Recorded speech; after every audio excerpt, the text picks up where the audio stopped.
एक बार की बात है।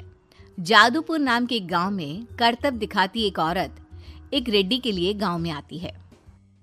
आइए आइए मेहरबान कदरदान, खाइए रोहड़ा के ताजे ताजे केले। कभी खाए नहीं होंगे ऐसे केले। पीले पीले केले खाइए। ये कहकर रोहना हाथों में 4 केले लिए उन्हें सर्कल में जोर जोर से हवा में उछालती हुई करतब दिखाती है, जिसे देखकर आसपास के सारे बच्चे अपने अपने मम्मी पापा से उस औरत के पास जाने की जिद करने लग जाते हैं। पापा, ऐसा तो सर्कस में बॉल से होता है ना, ये आंटी तो केले से कर रही है। चलिए ना पापा, देखते हैं। रोहना एक पतली सी तार पर चलती हुई केलों से करतब दिखाती है। आते जाते सभी लोग बाहर रुककर उसके करतब देखते हैं और वाह वाही करते नहीं थकते। जैसे ही एक आदमी पास आकर उसे पैसे देने लग जाता है, तब वो कहती है, अरे नहीं नहीं साहब, मैं करतब तो बच्चों के मन को बहलाने के लिए करती हूँ। धंधा तो मेरा केले का है। पीछे देखो मेरी रिड्डी, जो भी मेरे केले खाएगा मेरी तरह चुस्त दुरुस्त और तंदुरुस्त हो जाएगा। पता चलता है क्या कि मेरी उम्र 55 की है। अरे पर ऐसे ठंड के मौसम में कोई केला क्यों खाएगा? ये ऐसे वैसे केले नहीं है साहब, ये शरीर में गर्मी देते हैं। ठंड को दूर भगाए जो भी रोहिणा के केले खाए। पापा, अगर मुझे केले नहीं मिले तो मैं घर नहीं जाऊंगी। तभी उसके पापा कहते हैं कि बेटा, केले ठंड में कभी गर्मी नहीं देते। ये सब कहने की बातें हैं, सामान बेचने का तरीका है इनका। पर पिंकी नहीं मानती। मैं केले खाऊंगी। पिंकी की जिद के आगे नत्थू हार जाता है और उसे केले खरीद कर दे देता है। पिंकी खुश होकर केले घर ले आकर खाती है। अब मैं भी करतब करूंगी, कितना मजा आएगा। जादुई केले। पिंकी पहला केला खत्म भी नहीं करती कि वो बेहोश हो जाती है। दूसरे केले से एक काला धुआं आता है और रोहना चुड़ैल बनकर बाहर निकल आती है। मेरे भूतिया केले बच्चे न खाए, ऐसा हो ही नहीं सकता। जादूपुर वालों, कब तक बचोगे? आ गई हूं मैं रोहड़ा, जिसका कोई नहीं कर सकता सामना। रोहना पिंकी को गोद में उठाकर काले धुएं में कहीं गायब हो जाती है। शाम के वक्त नत्थू घर लौटता है और पिंकी को घर में ना पाकर उसकी माँ से कहता है, माँ पिंकी कहाँ है?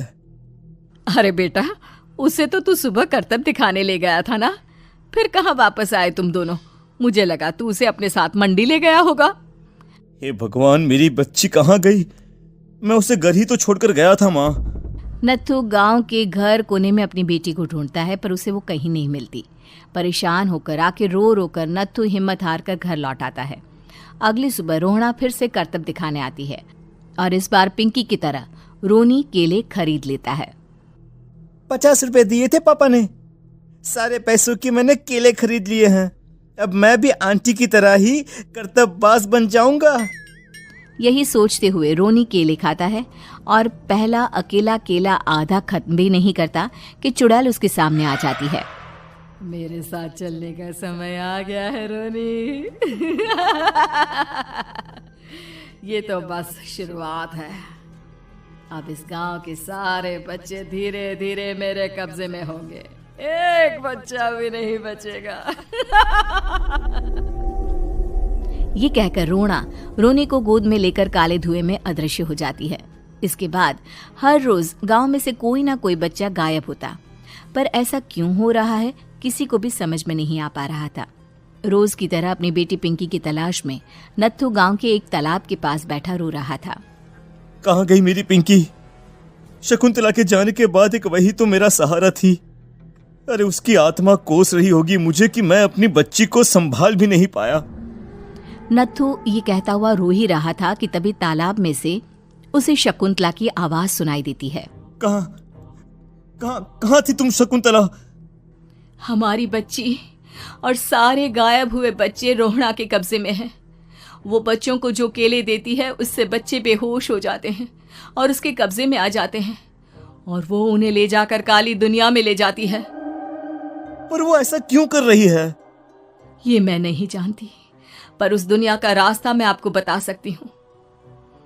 जहाँ ये नदी खत्म होती है वहाँ एक केले का पेड़ है, उसके नीचे एक दरवाज़ा है, वहीं से रास्ता जाता है उस दुनिया का। ये कहकर शकुंतला की आत्मा गायब हो जाती है।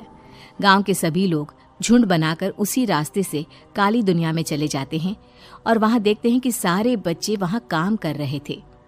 पापा मुझे ले चलो यहाँ से। पापा पापा। सभी बच्चे अपने मम्मी पापा से लिपट जाते हैं। तो तुम लोग यहाँ तक आ गए? क्यों हमारे बच्चों को पकड़ लिया तूने? तुझे शिकार ही बनाना है तो ले, हम सब आ गए हैं, हमें खा ले। नहीं, मुझे बच्चे चाहिए।